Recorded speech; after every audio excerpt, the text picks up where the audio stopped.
the best fighter in the world. Good boy, Razana, good boy. Bonjour tout le monde, dans ce nouvel épisode de Dans les cordes, un épisode qu'on est content de faire finalement, n'est-ce pas Nathan ? Ouais, ça fait très plaisir, c'est cool de pouvoir parler d'un combat qui nous hype un peu dans cette période un petit peu molle de la boxe. Donc ouais, on est content là. Et donc du coup on va parler bien sûr, pour ceux qui peut-être ne sont pas au courant, de Naoya Inoue contre Junto Nakatani. Donc alors un combat 100% Japon. Et c'est vrai que ça fait quelques mois, nous, ça fait peut-être même un an ou deux, qu'on est très branchés boxe japonaise, parce que Ouais, ça fait un moment.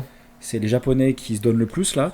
Et donc du coup, c'est pas forcément un hasard si le plus gros match de boxe de l'année pour le moment, ça soit un match 100% japonais, quoi. Ben ouais, franchement, c'était une affiche dont on parlait depuis longtemps. Alors après, on va pouvoir justement en discuter, ça va être intéressant parce que il y a des plus et des moins dans l'équation, mais c'est un truc qu'on voulait voir, je pense en tout cas que beaucoup de gens voulaient voir. Et là, on va pouvoir le décrypter un petit peu par rapport à ce que nous on en pense, quoi. Et ça va être plutôt sympa. Ça va être intéressant parce que une fois n'est pas coutume, on n'est pas trop d'accord. On est d'accord, je pense, sur Inoue, mais sur Ouais. Nakatani, on a des avis qui divergent un peu, donc ça peut être intéressant. Ouais, puis en fait après, bon, là on va en parler tout du long. Après, est-ce que tu as envie de nous faire une petite intro, toi? Est-ce que tu peux nous dire ce que tu vas en penser de ce combat? Qu'est-ce que tu penses en amont? Et est-ce que tu penses déjà pour toi que ce combat est intéressant? Si oui, pourquoi? Et sinon, pourquoi? Eh ben, alors déjà oui, clairement le combat il est intéressant. Déjà parce que ils sont quand même très proches en termes de métrique, dans le sens où je crois qu'ils ont exactement le même record. Ouais, c'est ça. 32 Euh, victoires, 0 défaites. Voilà, ils ont aussi une durée de carrière qui est à peu près la même, à peu de choses près. Ouais. C'est tous des mecs qui mettent KO, quoi. Enfin, c'est des punchers. Et c'est quand même, enfin, voilà, genre, je crois que Inoue il doit être champion dans 4 catégories, je crois. Nakatani 3. Donc en gros, c'est des mecs quand même. Enfin, je veux dire, moi sur le site, là, justement, Boxing P4P, c'est les deux premiers du top pound for pound. Donc du coup, tu as quand même les deux premiers du top qui se rencontrent. C'est extrêmement rare, quoi. Donc, purement, on va dire, en termes de carrière, ouais, c'est un combat. D'ailleurs, c'est, je pense, le plus gros combat de boxe au Japon qu'il y a jamais eu. Donc, ouais, non, c'est clairement un combat que j'attends, quoi. Et toi ? Là, c'est vrai que pour le coup, on en parle depuis longtemps. Après, c'est vrai qu'on pourra revenir dessus, mais est-ce que c'était le meilleur moment pour les faire s'affronter? Ça, c'est peut-être un tout petit peu moins sûr. Euh, Après, à l'instar de tout ça, ça va être quand même un beau combat. C'est deux très bons boxeurs. Bon, encore une fois, tu l'as dit au début de ton propos, tous les deux, on est d'accord sur une chose en tout cas, c'est que Naoya Inoue, c'est un monstre. Je pense que de toute façon, on n'invente rien en disant ça, mais il est vraiment exceptionnel. Et, euh, et je pense que ça va être très très dur pour Nakatani de passer cet obstacle-là. D'un autre côté, on a un Nakatani qui est un super contender, qui est un super adversaire. C'est un gars qui est quand même agréable à voir boxer, qui a aussi, comme tu le disais, le même métrique, hein. On est sur 32 victoires, 0 défaite. C'est un gars aussi qui est un peu dur au mal parce que dans son dernier combat, on a vu que il savait aussi encaisser parce qu'il en a quand même pris pas mal. Ah ouais. Et c'est un peu là-dessus justement où je pense que notre discussion peut un peu partir parce que c'est ça qui va être intéressant, c'est de savoir, et c'est la question maintenant que je te pose, c'est pour toi, est-ce que Inoue va faire une victoire facile ou est-ce que pour toi il y a un monde où on peut avoir un combat un peu plus mitigé, un peu plus intéressant que juste une domination entière avec un KO de Inoue, quoi. Ah, c'est une bonne question. Alors déjà, il y a toujours un truc aussi qui est quand on a une grosse rencontre comme ça, des fois elles tiennent leurs promesses et souvent non. Donc souvent C'est quand tu as vrai. vraiment deux mecs vraiment dominants, en fait il y en a un qui va très vite prendre l'ascendant sur l'autre.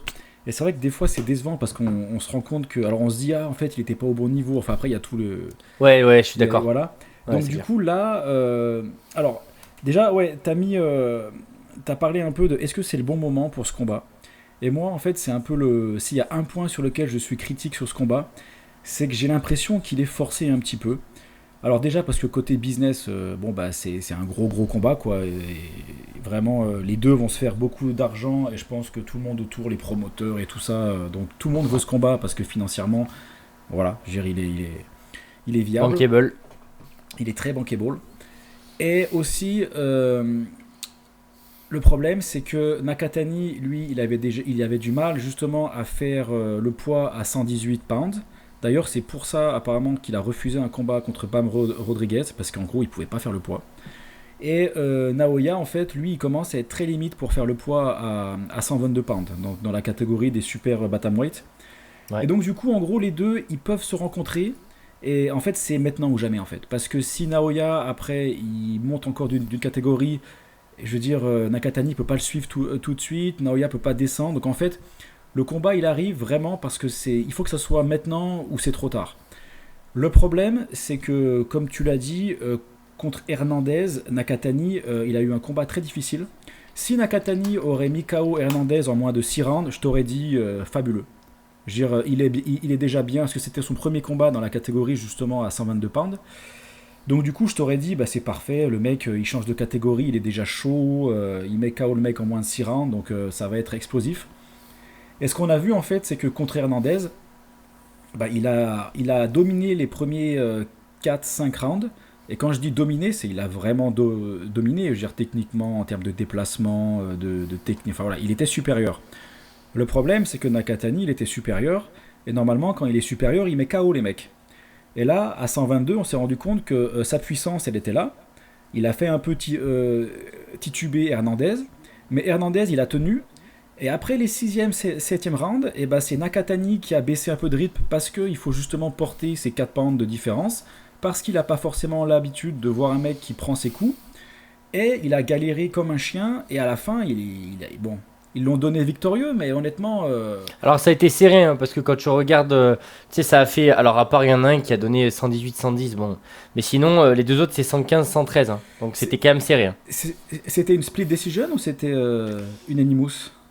Bah, Non, Unanimous, c'était parce unanimous, que, ouais. ouais, il y a eu 118, 115, 115, et l'autre c'était 110, 113, 113. C'est ça, c'était serré, et surtout à la fin, Nakatani, il finit le combat, il a la tête hein, bien explosée, quoi. Alors après, moi je veux juste rebondir là-dessus. Est-ce que pour toi, tu considères que sur ce combat-là, le combat est représentatif, entre guillemets, du niveau, par exemple, de Nakatani, ou est-ce que tu considères que, comme tu sais, Inoue, quand il a affronté Neri et qu'il prend son down, tu vois, est-ce que pour toi, entre guillemets, c'est un fait de jeu ou c'est réellement ce que tu penses du niveau de Nakatani, tu vois? Bah, en fait, le problème, c'est que tout dépend des catégories. Souvent, les punchers, en fait, ils sont punchers dans des catégories qui leur vont bien. Et quand ils montent de catégorie, et ben en fait, bah, leur puissance diminue un petit peu du fait que les personnes en face sont capables de mieux encaisser. Et donc du coup, après, il y a une adaptation à faire. Typiquement, un mec comme Vergil Ortiz, c'est le mec qui a mis KO tout le monde, et du moment qu'il est passé à 154, on a vu qu'il a commencé à aller 12 rounds. Ça a été pareil pour Inoue. Hein. Inoue, genre dans les catégories justement à 114, 118, je veux dire, il mettait les mecs KO en 2 rounds. Je veux dire, il a mis des mecs KO comme... merde, il s'appelait comment là? C'était un truc de fou. Il l'a mis KO en 1 round ou 2, alors que le mec c'est un gros monstre. Je crois que c'était Rodriguez. C'était ouais, Payano ou Rodriguez. Et après, on a vu que dès qu'il est monté, bah, il a commencé à aller 12 rounds avec Donner. Et là, on voit que maintenant, même s'il a de la puissance, on voit qu'il a pris l'habitude de pouvoir aller 12 rounds si le mec en face est capable de prendre sa puissance, comme avec Picasso ou Akhmadaliev. Et là, le problème de Nakatani, c'est que lui, c'est là où j'ai un peu des doutes, c'est qu'il va être très très bon. Il y a pas de, enfin, c'est pas du tout pour dire que il est pas aussi bon que ça. C'est juste que on a vu contre Hernandez, il avait peut-être besoin encore d'un combat ou deux pour vraiment s'adapter dans la catégorie. et pour peut-être voir peut-être un peu ses stratégies quand les mecs sont capables de voir la puissance, pour s'adapter, quoi. Et le problème, c'est que moi, j'aurais bien aimé voir Nakatani, peut-être un rematch contre Hernandez, même Ouais, je s'il suis a assez gagné, d'accord. ou peut-être un combat contre Tapales, contre Ouais. Picasso, et après, justement, mais encore une fois, je pense le problème, c'est le timing. Donc, ils font le combat maintenant, et je pense que le Nakatani, bah, il y va en mode je croise les doigts, quoi. Alors, après, moi, je pense qu'il y a deux choses. Il y a le timing, mais il y a aussi le storytelling. Parce que imagine-toi que Nakatani, demain, il perd contre un Picasso. Et ben, en fait, c'est terminé. T'as plus ce storytelling-là de Nakatani 32-0, Inoue 32-0. Tu sais, je pense que ça a une influence folle aux yeux du grand public. Et je pense que si, par exemple, demain, il se mettait à perdre contre un gars comme Picasso, comme un gars comme un gars, pardon, comme Tapales, tu sais, ça ferait comme s'il y avait Inoue au-dessus et les autres en dessous. Et du coup, en fait, le combat contre Nakatani serait juste un combat supplémentaire. Tu vois ce que je veux dire? Je suis complètement d'accord, et je pense que c'est déjà ce qui s'est passé un petit peu avec Hernandez. Il faut avouer quand même, Hernandez était un mec du top 15, un mec bien costaud, hein, qui était quand même dans la catégorie, voilà, c'était top 15, top 10. Mais je pense qu'ils l'ont mis face à Nakatani en pensant que Nakatani allait s'en débarrasser assez rapidement. Donc je pense qu'ils se sont dit, oula, on a déjà frôlé un peu la catastrophe avec Ouais. Hernandez. Et après, il y a eu j'ai vu l'interview d'un mec, bon, c'était un mec de l'équipe de Nakatani, donc c'est pas forcément très objectif. Mais le mec, il a commencé à dire, oui, Hernandez, il a fait partie à un moment dans un camp de Inoue. Bah, il a fait partie du camp, on va dire, de sparring de Inoue, et ils l'ont renvoyé au bout d'une semaine tellement il était supérieur à Inoue et il défonçait Inoue à chaque round, donc ils l'ont renvoyé chez lui. Du coup, le combat difficile de Nakatani contre Hernandez, ça nous fait pas peur. On sait que Hernandez il bat Inoue. Ouais, Et bon. ouais, Alors tu dis j'ai entendu pas mal de conneries. arrête Celle-là, de c'est une fumer, belle quoi. quand même. Ouais, vraiment. Après, il me semble que c'était déjà contre Nakatani, ce fameux sparring exceptionnel là. Si je dis pas de bêtises, je crois que tu sais, il y a eu un sparring qui a tourné, mais de fou, sur Inoue, tu sais, dans la salle au Japon là. Ouais. Et il me semble que dedans, il y a Nakatani en face. Alors je veux pas dire de dinguerie, mais pour moi, c'est, je pense, le plus beau sparring que j'ai vu. C'est lequel? Parce que je. Si je te dis pas de bêtises, mais encore une fois, alors je peux aller vérifier en speed. C'est, tu sais, quand il a le casque jaune, je crois, tu sais, ça s'envoie des missiles à vitesse de fou. Ils sont super sharp, tu sais, ça fait très. Écoute, je vais essayer de checker et je te T'es le sûr? Parce renvoie. que je sais pas si Nakatani et Inoue ont déjà sparé ensemble. Bah, moi, il me Peut-être, hein. semblait. Alors, peut-être Peut-être, que hein. je dis une grosse connerie, c'est possible. Mais. Après, non, parce que c'est vrai qu'au Japon, le monde est petit. Mais moi, j'ai vu, Alors, je te dis peut-être de la merde en fait. Non, peut-être j'ai c'est peut-être dit peut-être de la merde. Takana, un autre mec très très Ouais, bon. c'est Tanaka, ouais. Ouais, voilà, ouais, c'est T'as raison, ça, t'as c'est raison, ça, t'as ouais, raison, t'as ouais. raison, t'as raison. Mais en tout cas, dans tous les cas, le combat, il va être, enfin, il va être explosif, quoi. Je veux dire, il n'y a pas un scénario où je vois pas le combat. Enfin, ils vont pas se regarder 12 rounds en faisant rien, quoi. Donc, dans tous les cas, ça va être un super beau combat. Mais, voilà, quoi. Pour le dire, moi, je pense que Inoue, il a tellement d'expérience dans la catégorie. Il a tellement de maturité. Enfin, je sais pas, je vois pas Inoue, en fait, être mis en difficulté. Mais après, là, je te laisse. Toi, je sais que t'aimes bien Nakatani, donc je te laisse, on va dire, défendre un petit peu ton Ah, point de vue sur sa technique et ce qu'il peut faire contre Inoue. en fait, si tu veux, moi, ce que j'aime bien chez Nakatani, c'est qu'il a une boxe qui est différente de ce qu'on connaît. Alors, je dis pas qu'elle est mieux, mais elle est différente, par contre, tu vois. Typiquement, tu vois, si tu regardes un gars comme Hernandez, tu regardes le combat, tu peux te référer à des gens qui boxent un peu de cette manière-là, tu vois. Euh, si tu prends, comment il s'appelle, Picasso, c'est pareil, tu vois. Alors, ils sont très très forts, mais il y a un style, tu sais, qui ressort. Là, Nakatani, c'est un truc que tu comprends pas trop en plus. D'ailleurs, je sais pas toi, mais t'as l'impression quand il combat qu'il est pas si fort que ça. Tu vois ce que je veux dire? Quand tu le regardes, t'as l'impression que c'est. Ouais, c'est un peu en dilettante, tu vois. Tu sais, alors, bien sûr qu'il est très fort, je suis pas du tout en train de dire l'inverse, hein. Justement, au contraire, ça fait partie de mon propos, mais justement, t'as l'impression d'une certaine dilettante et qu'en fait, il a son rythme. Tu vois ce que je veux dire? Je vois, et je suis complètement d'accord avec toi. Moi, quand je le vois, en fait, c'est pour ça que je suis peut-être un peu, on va dire, faussé. parce que en fait, il est pas super impressionnant, quoi. Non, mais c'est ça que je trouve beau, tu sais. C'est que justement, il est pas impressionnant. Et pour autant, eh ben, 32-0, quoi, tu vois. C'est vrai, mais c'est vrai qu'il tape très très fort, mais des Et ça se fois voit pas, en fait. voilà, parce que tu vois, genre contre Nishida, donc c'était son combat avant Hernandez. Ouais. En fait, je pense que c'est un mec aussi qui est très robuste, qui est très très balèze. Parce que Nishida, en fait, aussi un japonais qui était très très fort. Et Nishida, il était plus en style japonais, en mode très, tu sais, un peu nerveux, tu sais, un peu tac tac tac tac. Ouais. Et en fait, il s'est épuisé à essayer justement de blesser Nakatani. Nakatani, il a tout pris en mode, comme tu dis, tu sais, en mode cool, tu sais, en mode ouais, ok, d'accord. En mode, je suis pas stressé, quoi. Presque nonchalant, tu C'est sais. ça, non mais c'est Ouais, ça, c'est ouais. complètement ça, c'est complètement, ouais, c'est le mot quoi, nonchalant. Et une fois que Nakatani a commencé à poser ses coups, bah le Nishida il a tenu 2 rounds quoi. Et c'est là Bah, que tu dis, ouais, il y a un impact sur ses coups qui est vraiment impressionnant quoi. en fait, c'est ça, si tu veux. Et moi, je trouve que cette capacité-là, euh, c'est ce qui peut faire que même des gens forts peuvent perdre. C'est-à-dire qu'après, c'est de l'ordre, il va falloir un peu de chance, parce que je pense qu'il en faut toujours. Mais c'est possible. Tu vois ce que je veux dire? Là où paradoxalement, tu vois, moi, un gars comme Akhmad Aliev, je le trouve plus impressionnant de comment il boxe. Et en même temps, bah, en fait, il a pas touché vraiment terre contre Inoue, quoi, tu vois. Alors, ouais, il fait 12 rounds. Mais à part à la fin, tu sais, où il met son fameux coup, où tu te dis s'il avait réussi à faire ça avant, oui, ok. Mais je sais pas, tu sais, j'ai l'impression que Akmadel, par exemple, c'est plus brut. Mais tu sais que ça gagnera jamais, en fait, contre Inoue. Tu vois ce C'est que je veux vrai, dire? mais pourtant Akhmad Aliev, c'est là en fait où Inoue il est fort, c'est Akhmad Aliev, c'est vraiment un Ah, mais monstre, c'est une hein. machine. Ah, mais C'est c'est une une machine. machine. Bon, il Ah, avait mais c'est perdu sûr. contre Tapales parce que Tapales aussi c'est très. Tapales, il a bien résisté contre Inoue. Et Tapales, c'est vraiment pas un mec. Il est très très bon, je veux dire. Et d'ailleurs, là, il est revenu. Je crois qu'il a fait 2 3 combats. Il a Ouais, bien. Tapales, il cogne aussi, Il hein. cogne. Bon, là, il a perdu Ouais, apparemment, ouais, il y a pas longtemps. ouais, Mais, contre mais je suis d'accord. Yukinori Oguni. Ouais, c'est ça, c'est Aucune idée ça. de qui c'est. Moi, c'est vrai que moi non plus. Faut que je- Mais du coup, c'est pour ça. Là, comme ça, tu sais, quand tu imagines un Inoue, en fait, j'ai même du mal à anticiper ce que je vais voir sur le ring, en fait.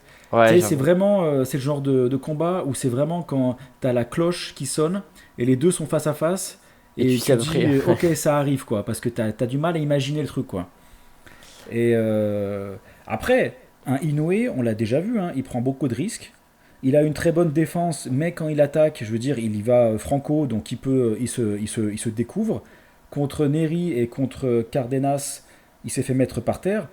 Là, la question, c'est s'il se fait mettre par terre, est-ce qu'il va vraiment, est-ce que Nakatani a assez de pouvoir, justement, enfin de puissance, pour pas qu'il se relève, quoi. C'est possible, hein, c'est possible que sur un coup, t'as Inoue, ou alors au corps, et le mec se relève pas, hein. Bah, tu vois, typiquement, on a parlé tout à l'heure de Picasso. Et c'est vrai que c'est ce que tu me disais hier. Ça doit être sûrement d'ailleurs celui qui a eu la plus longue allonge, hein, contre Inoue, je pense. Ouais, il est, ouais, ouais. Ouais, puisqu'il a vraiment une longue allonge. Et tu vois, paradoxalement, j'ai trouvé qu'il avait fait, ouais, il a fait un bon combat aussi. Et tu vois, je pense que si Nakatani utilise sa taille et son allonge, il peut, en fait, il peut emmerder Inoue. Après, est-ce qu'il peut arriver à gagner? Le mec qui te dit à 100% que oui, c'est un menteur. C'est mais, ça. mais ce que je veux dire, c'est que dans mon esprit, c'est un style de boxe c'est un des rares styles de boxe qui peut arriver à marcher s'il y en a un qui doit marcher un jour. Parce que de base, si tu me parles d'Inoue, moi je le vois pas perdre un seul combat, tu vois. Ouais, et après, je pense que ça joue beaucoup au mental. Tu vois, j'ai regardé justement les combats Picasso et Akhmadaliev là pour justement préparer un peu le truc. Et les deux, en fait, les deux combats, en fait, ils sont un peu paralysés par Inoue. Parce que je pense que Inoue, il a un jeu de feinte et une explosivité qui fait que la personne en face, elle est direct sur la réserve. Par contre, Inoue avait 2 stratégies bien différentes. Il l'a dit contre Akhmadaliev, il voulait aller au bout des 12 rounds. Il voulait lui montrer qu'il allait lui tourner autour et vraiment juste lui faire mal, mais voilà, parce qu'en fait, Akhmadaliev a dit il est pas si bon que ça, blablabla, donc Inoue voulait lui montrer. Et contre Picasso, Inoue voulait vraiment le mettre KO.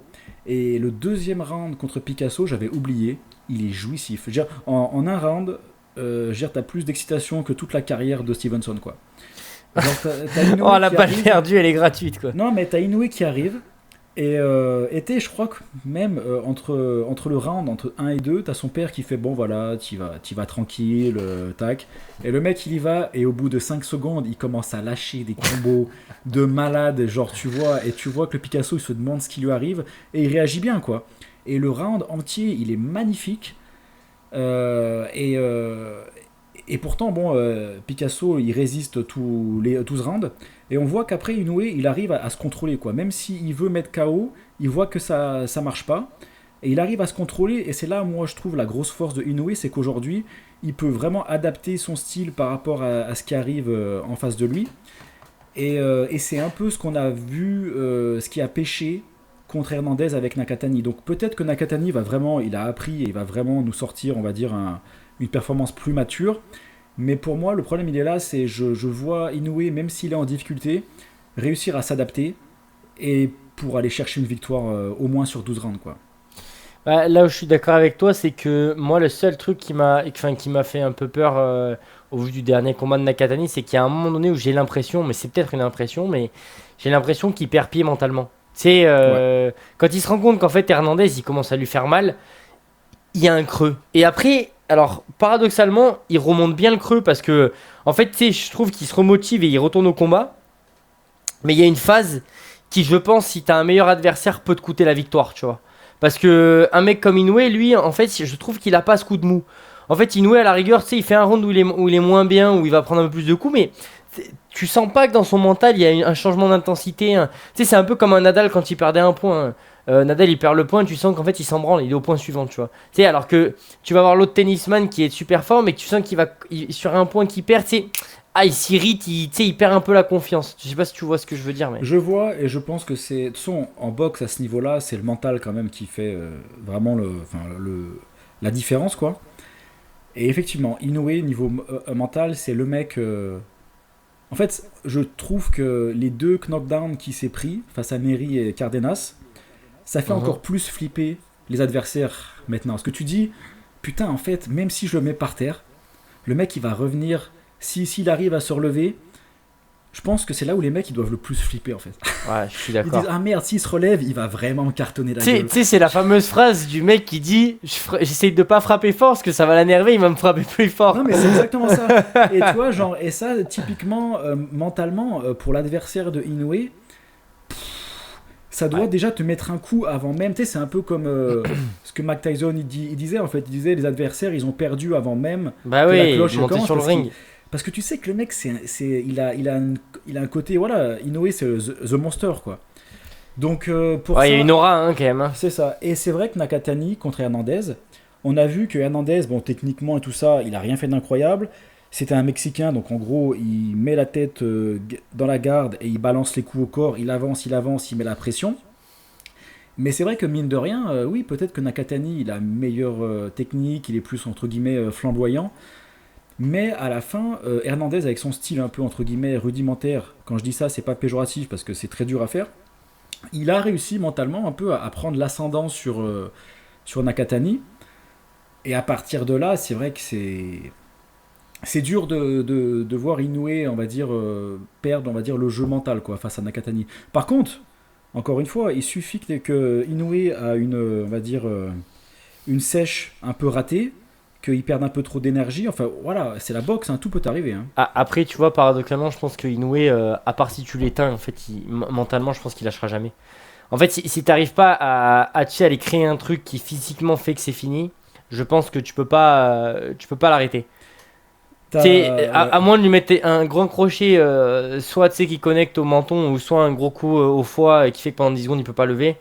Je pense que c'est mentalement, tu peux pas. Je suis pas sûr que tu arrives à le mettre en déroute, tu vois. Parce que même face à Neri, tu vois comment il se relève, tu sens qu'en fait le gars il est là en mode on y retourne et en mode presque il est déçu de lui-même d'être tombé, quoi, tu vois. Il est pas en mode je vais perdre. Bon, en fait, c'est comme s'ils avaient déjà travaillé, tu sais, contre Neri.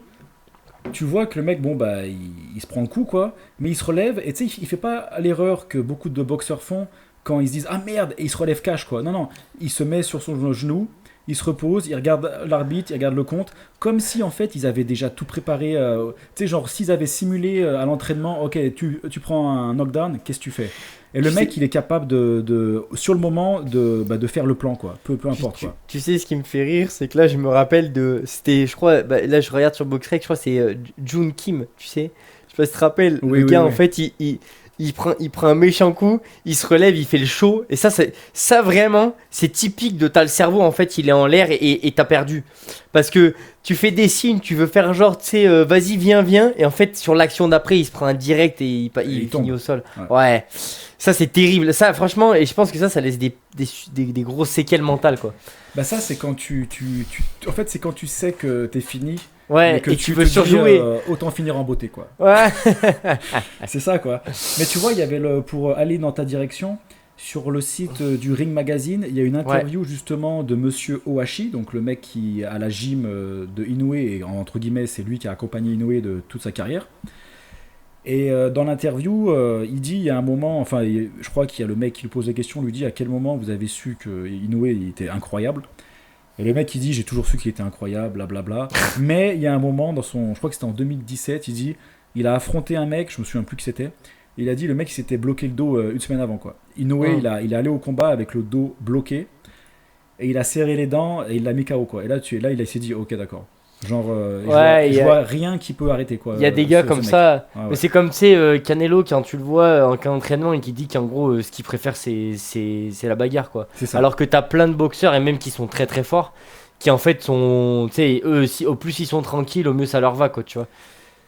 C'est ça, non, mais de toute façon, les Inoue, il y en a pas beaucoup. Et Non, moi, vraiment, plus je le vois, plus je me dis que on a affaire à un mec vraiment exceptionnel, quoi, qui arrive une fois tous les 20-30 ans, quoi. Et moi, c'est aussi pour ça, je finis là-dessus, c'est pour ça aussi que je veux que ce combat-là soit pas juste un 100-0 pour Inoue, c'est que moi, c'est ce qu'on s'est dit en off, moi ce que j'aimerais, c'est que Inoue et Nakatani puissent faire une trilogie, qui nous en mettent plein les yeux, un peu à la manière d'un Canelo contre Golovkin, tu vois, d'arriver à avoir trois super combats, ou un peu, tu sais, à la manière de ah putain, le combat là qu'il y a eu, tu sais, sur la carte saoudienne là. C'était Bivol. Bivol contre. Ouais. Ouais. Tu vois, un peu de cette manière là, tu vas avoir des beaux combats en fait, qu'on se régale, parce que nous on adore les combats comme ça, quoi. Oui, moi, même si je vois Inoue devant sur ce combat-là, j'espère que ça sera un combat. En fait, moi, je kiffe vraiment voir les boxeurs quand ils ont des. On va dire quand ils sont en difficulté. Enfin, tu vois, je suis un gros fan je suis d'accord avec toi. de Ouais, Lomachenko. Moi, Lomachenko, le voir battre, on va dire, un mec comme Rigondeaux, tourner autour et puis tout ça, tu regardes une fois le combat, mais pas deux, quoi. Tu aimes bien voir les mecs quand ils sont en souffrance et comment ils réagissent, quoi. Ouais, c'est vrai. Et c'est vrai que j'espère que ce combat, ils vont nous montrer vraiment les deux que voilà, quoi, ils arrivent pour vraiment. Mais en plus, c'est des Japonais, donc tu vois, j'ai même pas un doute sur le fait que les deux ils arrivent avec la mentalité de ce soir, je m'en fous. Si je dois crever devant tout le monde, je crève. Ouais, Parce je que suis c'est des d'accord. Japonais, et limite c'est dangereux parce que tu sais que les Japonais ils sont extrêmes à ce niveau-là, quoi. Ouais, je suis d'accord. Il y a pas de, ils vont crever, quoi. Je veux dire, et donc tu dis, j'espère que les coachs ils sont prêts de justement pouvoir enlever, enfin jeter la serviette s'il faut pour protéger leur boxeur. Là, c'est clair. Parce que Inoue il l'a dit, hein, en interview il a dit, je ne peux pas perdre ce combat. Genre c'est une impossibilité, c'est impossible. Donc tu vois, le mec il y va avec une mentalité, tu dis, enfin c'est. Bah, de toute façon, je pense que ça doit être la même chose pour les deux, hein. Il y a personne Ouais. qui a le droit de le perdre, hein, parce que en fait là, il y a trop qui est en jeu, et en plus, celui qui perd, c'est que, à part s'il arrive à le faire à la manière, mais ça veut dire qu'il faut aussi y aller, hein. Même perdre avec la manière, mais c'est pas évident. C'est que si tu prends un KO au bout de 3 rounds, ta carrière, elle en prend un coup. Parce qu'aujourd'hui, les gens qui regardent la boxe, c'est pas des gens qui apprécient la boxe en elle-même, mais c'est des gens qui veulent voir du spectacle. Donc si tu prends un KO au 3e round, les gens ils te disent c'est fini, c'est bon, tu peux arrêter ta carrière. Après, si c'est une guerre, tu vois, genre dans l'histoire, là il y a Marvin Hagler contre Tommy Hearn. Voilà, ça a duré 3 rounds. Hearn il se fait mettre KO. Mais les 3 rounds, ils sont tellement entrés dans la légende que les mecs se sont mis. Hearn, mal. pas Eddie Hearn. Non, Tommy Ouais. Hearn. Ouais, non, Eddie Ouais, mais Hearn, c'est ce que. Ouais, mais regarde, là, tu sais quoi, déjà, même moi je les connais pas. Mais après, c'est peut-être aussi c'est la date aussi qui c'est fait la- que. oui, Enfin, ouais, c'est période. que ça. Mais ce que je veux te dire, c'est qu'en gros, aujourd'hui, même imaginons qu'aujourd'hui, tu vois, on parle de ce combat-là. Bah, Nakatani, il perd au troisième round, on n'en entend plus jamais parler, tu vois, par les non-puristes, je parle. Tu vois C'est ce que je vrai. veux dire? Non, mais c'est vrai, mais après, Même nous, on s'il est fait des 3 puristes, rounds, quoi. voilà, mais même s'il fait 3 rounds à bloc, ouais, mais du coup, si tu veux, je pense que quand t'es boxeur, tu penses en fait à tous les suceurs en fait des projecteurs, tu vois. Les mecs qui vont kiffer parce qu'il y a marqué un zéro en défaite et qui comprennent pas que, bah, en fait, même s'il y a un, 2 ou 3 suivant les combats que ça a été, on s'en fout, quoi, tu vois. Ouais, après, écoute, par contre, juste pour parler du combat, toi, on va dire en termes de technique et tout ça, comment tu vois le combat se passer? Je veux dire, si tu essayes de le visualiser, tu penses que s'il y a domination de Nakatani, je veux dire, est-ce que tu penses que ça va se faire en mode avec son allonge, ou le mec il va justement profiter un peu de sa taille peut-être pour dire ok, tu sais quoi, je vais aller au corps, et enfin, toi, tu vois ça de quelle manière? En fait, moi, je vois le truc dans le sens où, en fait, Inoue, s'il prend pas un KO, il perdra Nakatani, je pense.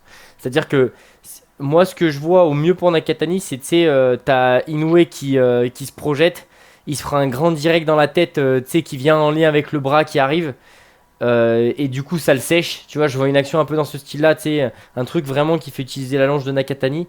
Parce que sinon, quand bien même Nakatani a de la supériorité dans le combat, il y aura toujours un risque qu'il se prenne un giga KO par Inoue. Tu sais, ça va être un vrai problème. Tu vois ce que je veux dire? Ouais, ouais. Pour moi, le problème de Nakatani sur ce combat-là, c'est de tenir au moins 12 rounds sans se faire mettre KO. Parce que je pense vraiment que si Inoue gagne, ce sera par KO.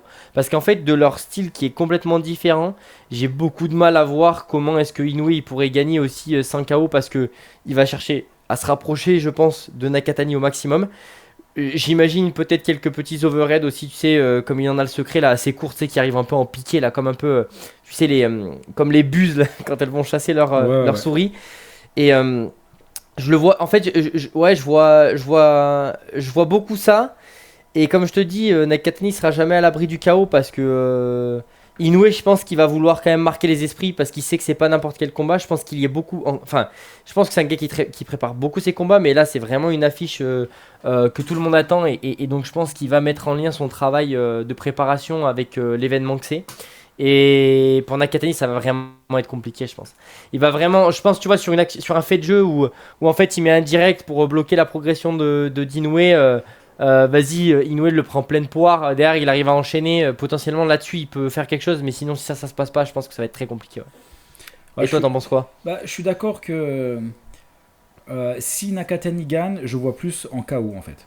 Ouais. Et Inoue, là, les derniers combats, il a mis des KO, mais c'était plus des KO, des stoppages par accumulation Ouais. que par, on va dire, un coup net et franc, quoi. Mm. Donc ça montre aussi que dans cette catégorie, Inoue, alors il a toujours du pouvoir qui, on va dire, entre guillemets, fait peur à l'adversaire. Hein. Le mec peut pas faire n'importe quoi devant lui.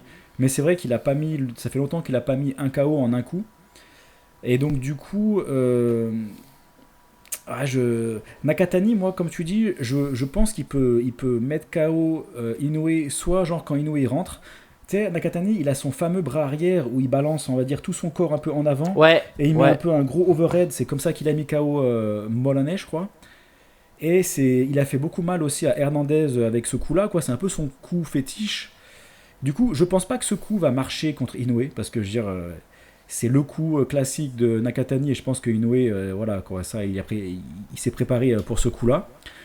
Mais donc du coup, soit c'est un bon bras arrière quand Inoue il essaie de casser la distance, soit c'est quand Inoue il va commencer à envoyer ses combos, et genre il arrive à foutre un crochet très court au milieu d'un combo ou quand Inoue il veut sortir, quoi. Après, le truc, c'est que Inoue, je pense que sa stratégie, c'est peut-être aussi de faire une victoire sur 12 rounds sans prise de risque, quoi. Il peut, enfin, comme Akhmat Daliev, ça se trouve, il va plutôt être Ouais, mais dans tu cet vois, état d'esprit-là, quoi. de par la boxe de Nakatani, je suis pas sûr que ce serait une super idée. Parce que s'il veut la jouer comme ça, je pense qu'il a plus à risquer qu'à gagner, honnêtement. Je pense. Hein. Enfin, Non, mais après, c'est vrai que. Enfin, ouais, après, c'est dur parce qu'ils doivent. Tu te mets dans la tête du père de Inoue pour les stratégies et tout ça, pour penser. Quand tu vois la gueule de Nakatani à la fin du combat contre Hernandez, je crois que c'était son œil droit, si ma mémoire est bonne, ou gauche, je sais plus. Et ben en fait, moi je dis, bah tu sais quoi, tu vas pas trop prendre de risques, mais tu vas targeter cet œil comme un chien, quoi. Et si au bout de 6-7 rounds, l'œil il est fermé, et ben après, ça devient plus facile. Non, mais tu sais, c'est ça, hein, Bah, si tu après, sais que le mec, il a comment dire, une il a, faiblesse. il a une tendance à gonfler vite, bah je veux dire, tu vises les yeux, hein. Bah, après, de toute façon, je pense que ce qu'ils doivent faire, et c'est ce qui serait le plus logique, c'est que, en fait, analyse des combats, et en plus, ils ont une belle analyse à tirer, je pense, du dernier combat de Nakatani. Analyse du combat, à quel moment il prend le coup, pourquoi est-ce qu'il prend le coup, tu décortiques l'action, est-ce que c'est un truc qui se répète, est-ce que dans son style de boxe, tu le vois arriver souvent, ça, et si oui, tu t'entraînes en sparring sur des situations similaires, tu vois. Ouais. Et d'ailleurs, il s'est entraîné en sparring avec des gens assez grands, quoi. Ouais, bah, de toute Ouais. façon, ouais, là, il n'y a pas le choix, je crois. Ouais, ouais. Parce que c'est vraiment le point qui les sépare.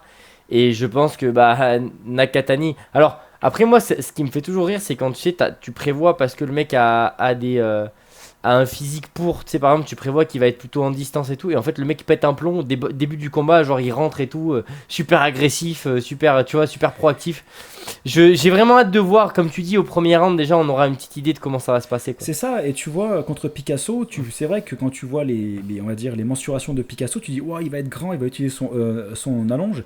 Et en fait, quand les rounds ils commencent, tu vois que Picasso, il est tellement, on va dire, fléchi sur ses genoux, Ouais. en fait, il est de la même taille que. Donc c'est bizarre, tu sais que tu fais genre 10 cm, 15 cm de plus que le mec en face, peut-être que tu vas plutôt être un peu plus droit, un peu plus pour justement, parce que ta tête est du coup plus éloignée, et j'utilise ton jab pour mieux gérer la distance.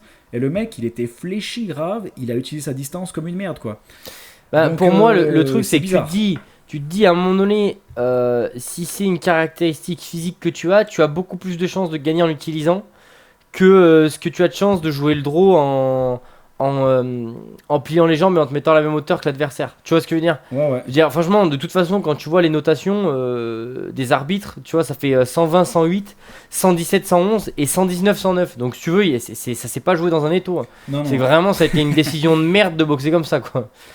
Oh, ouais, ouais, ouais. Non, mais c'est bizarre.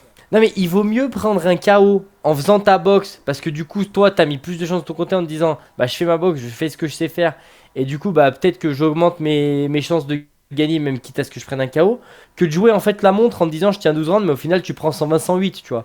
Bon, Ouais, ouais. Mais c'est pour ça, on sait jamais en fait. Et Nakatani, ça se trouve, il va arriver le jour du combat avec une stratégie. Bah, il l'a dit. Enfin, il l'a dit. C'est des posts Instagram à la con. Donc ouais. après, est-ce que c'est ce qu'il a dit ou pas? Mais en gros, il a dit qu'il mise sur sa jeunesse. Parce que c'est vrai qu'il a 27 ans et Naoya en a 33, je crois. Donc c'est possible, Bon, alors hein, après, ça, c'est. Ça veut tout et rien dire parce que ce compte-là, il y a c'est aussi ça. l'expérience, il y a aussi. Enfin, bon. On Après, verra. les mecs essayent, je pense, de se rassurer un peu comme ils peuvent aussi. Puis, enfin, ça fait toujours un bel édito sur Insta et sur Twitter. Mais bon, la réalité, c'est que ça se jouera pas à l'âge, je pense. La réalité, c'est que quand tu vas contre Inoue, honnêtement, à part espérer t'entraîner et te faire un espèce de scénario dans ta tête où tu peux sortir victorieux, je veux dire, qu'est-ce que tu peux faire? Tu vas contre, tu sais, c'est comme quand tu vas contre un mec comme musique, tu dis, pff, je vais me faire déboîter. Au moins le lendemain, j'aurai mon compte Ouais, j'irai mon compte en banque me prendre- plein. ouais, c'est ça, me prendre des vacances en payant une belle voiture. Parce que là, pour Nakatani, mentalement, après sa victoire contre Hernandez, moi, le truc logique, ouais, j'aurais pris un petit combat intermédiaire pour me rassurer un petit peu, quoi. Après, là, sur le plan financier, c'est le mieux qu'ils pouvaient faire. Ah bah Parce ouais, non, que, mais c'est... parce que au pire, il croise jamais Inoue, il prend jamais ce qu'il va prendre là sur un combat. Ah bah là, je pense que sur ce combat, il va gagner autant que tout C'est ce qu'il a c'est gagné, qui, hein. c'est qui organise le combat? Alors ça, je sais pas, vu que c'est promotion japonaise, je sais pas Parce s'il que y a... j'ai vu qu'il va passer sur DAZN. Mais, Ouais, je pense qu'il a dû être acheté par les... je sais pas comment ça s'appelle, les chaînes, là. Mais après, là, je pense en termes de promotion, je sais pas si c'est des promotions, on va dire, occidentales, comme Eddie Hearn, Matchroom et tout ça. Je pense que c'est du 100% japonais. Euh, pour t'avouer, je sais même pas trop comment ça se passe au Japon. Je sais qu'il y a Tekken promotion, mais je crois pas qu'ils sont Tekken. Ouais, je sais pas. ouais. Honnêtement, je sais pas trop. Du coup, pour finir sur, on va dire, cette petite capsule, toi, allez, petit pronostic. Vas-y, il faut qu'on se mouille un petit peu. Pronostic. Ouais, je dis un truc genre. Je vais pas prendre trop de risques, mais je pense que je vais dire Inoue au 9ème. Toi, tu penses que Inoue, il met KO? J'ai pas envie, mais si je suis la logique, c'est ça, c'est ce qui doit se passer. Après, c'est pour ça que ce sera vachement intéressant Franchement, de faire le. ça fait chier parce que j'aurais dit ça aussi si je me base sur le combat de Hernandez. Moi, mon pronostic, c'est Nakatani très compétitif sur les 6-7 premiers rounds, comme il l'a fait avec Hernandez, avec un Inoue qui prend un peu le pas sur lui et il peut peut-être le stopper au 9-10e round. Mais allez, je vais prendre un Inoue en décision unanime. Ok. Et là, en fait, premier round Nakatani qui met un grand KO. C'est possible. Ouais, c'est possible, hein. C'est la boxe, hein. Surtout que c'est possible parce que les knockdowns, enfin quand Inoue s'est fait toucher, c'était toujours C'était les au deux début, premiers rounds. ouais. Donc Grave. c'est possible qu'au bout de 2 rounds, t'as un Inoue qui soit explosé au sol, quoi. Mais au moins, si c'est ça, eh ben on aura une revanche. Ouais, je suis d'accord avec toi. Écoute, en tout cas, bien hâte de voir ça pour pouvoir le débriefer après, quoi. Ouais, grave. Franchement, j'ai hâte de ça. Et on verra, quoi. Mais en tout cas, très beau combat. Et donc, du coup, pour les horaires, je sais même pas quand il y est. Je crois que c'est samedi le combat, donc heure française. Attends. Juste tac. Alors, date du combat, Naoinue, date samedi 2 mai, 3h. Box Mag, il n'y a pas une. Parce que tu sais, les heures japonaises, je me suis déjà fait avoir comme un con. Ouais, En me disant, ah tiens, il est tac, et en fait, le truc était déjà passé, quoi. Dégoûté. Attends. Ils disent ou pas? Alors attends. Inoue défendra sa ceinture, présentation. Ça c'est un truc de fou qu'en boxe, tu vois, ce soit aussi compliqué de trouver les dates et les heures. C'est un truc de fou. Le nombre de fois que je me suis fait avoir sur ça, tu pètes un câble. France, mais tu te dis, on est en 2026, commence merde. Le 2 mai, le samedi 2 mai à 9h30 du matin. Ouais, mais 9h30, française. Ouais, 9h30 française à Paris. Donc du coup, ça veut dire que le combat, il peut être entre 11h et 14h, quoi. C'est pas mal ça, par contre. Voilà, ça dépend de la carte, en fait. Ouais, ça dépend de combien de mecs qui vont se faire déchirer. Mais souvent, les Japonais, ils vont assez vite, donc ouais, je pense vers. Ah, il y a Sasaki qui se bat. Jin Sasaki. Sasaki, il revient. J'ai regardé un petit peu. Il a pas l'air d'avoir très progressé en défense. Hein. Tu penses qu'il se passe quoi si Takuma il se fait déboîter juste avant le combat final? Alors ça doit pas être terrible, ça, en vrai aussi. Hein. Alors moi, franchement, je sais pas si c'est une bonne décision. Hein. C'est un truc. Bon, on va faire un peu long, quoi, si tu m'enchaînes sur ça. Mais fais le cours, mais oui. Bah non, mais c'est un énorme combat aussi. Inoue contre Ayoka pour les Japonais et pour les fans de boxe japonaise. Et effectivement, si Inoue il voit son... Après, c'était déjà arrivé. Hein. Je crois que Takuma Inoue, quand il avait perdu contre Umali, c'était justement la même carte que quand Inoue avait eu son premier combat contre Donner. Et il avait eu son combat le plus dur de sa carrière. Donc du coup, c'est possible que voir Takuma se faire battre par Ubali, ça avait eu une petite influence sur Inoue et c'est possible que ça arrive encore. Hein. Honnêtement, pas facile, hein. Pas facile. Hein. Tu vas surtout là sur un combat aussi important que celui que tu vas faire, c'est dur de pas être concentré sur. Enfin, ouais. Et Ayoka, c'est une légende. Hein. Ayoka au Japon. Ah mais Ayoka, moi, il fait peur. Hein. Il fait très peur. Alors après, il est un peu sur la fin de sa carrière. Ouais, mais en termes d'expérience et tout, le mec. Bon, par contre, il a déjà. Parce que Takuma, c'est pareil, hein, il a plus 20 ans le Takuma, bonhomme. Il a battu Nasukawa là très très bien, mais il a quand même pas non plus le truc, on va dire, qu'a son frère. Ah, donc c'est possible que Inoue voit son frère perdre ou même perdre vraiment d'une mauvaise manière. Et mentalement, ça va jouer, hein, c'est sûr. Ouais, c'est clair. Mais après, connaissant Inoue, ça se trouve, ça va jouer en mode l'honneur de la famille est sur moi. Le mec il va se transformer en Super Saiyan. C'est sûr. Ouais, c'est vrai, c'est possible. T'as raison. Franchement, Inoue, il a cette aura où en fait le mec, c'est un mec de One Piece, quoi. Donc du coup, il a mangé un fruit du démon. On sait pas lequel c'est, mais voilà, quoi. Ah, je suis d'accord avec toi. Ok, bah écoute. Bon, bah je crois que maintenant il n'y a plus qu'à attendre le combat, regarder le combat et puis on fera un joli petit débrief. On va se régaler, je pense. Franchement, ça faisait bien plaisir de faire un épisode de podcast sur un combat qu'on C'est bien, on devait faire une capsule, ça a duré 1 heure, ça fait plaisir. On s'était dit, il faut pas faire 1 heure parce que les gens, c'est trop long pour les gens. Ouais, mais qu'est-ce que tu veux? On se refait pas. Hein. C'est ça. Bon, en tout cas, dites ce que vous en pensez dans les commentaires. Aimez la vidéo ou ne l'aimez pas, c'est votre choix. Ouais, c'est vrai que c'est un choix. Hein. Si vous trouvez que c'est nul, n'hésitez pas à nous dire pourquoi. Au moins, ça nous fera un commentaire. Ça générera l'algorithme. Exactement, insultez-nous, il n'y a pas de souci. En tout cas, les gars, Allez, mangez des fruits, mangez gardez des la pêche. fruits, et puis, et ouais, on va regarder ce combat avec gourmandise. Ouais, avec gourmandise. Mais avec gourmandise et avec. Comment on appelle ça avec modération. Avec modération. Allez, Allez. ciao. Ciao.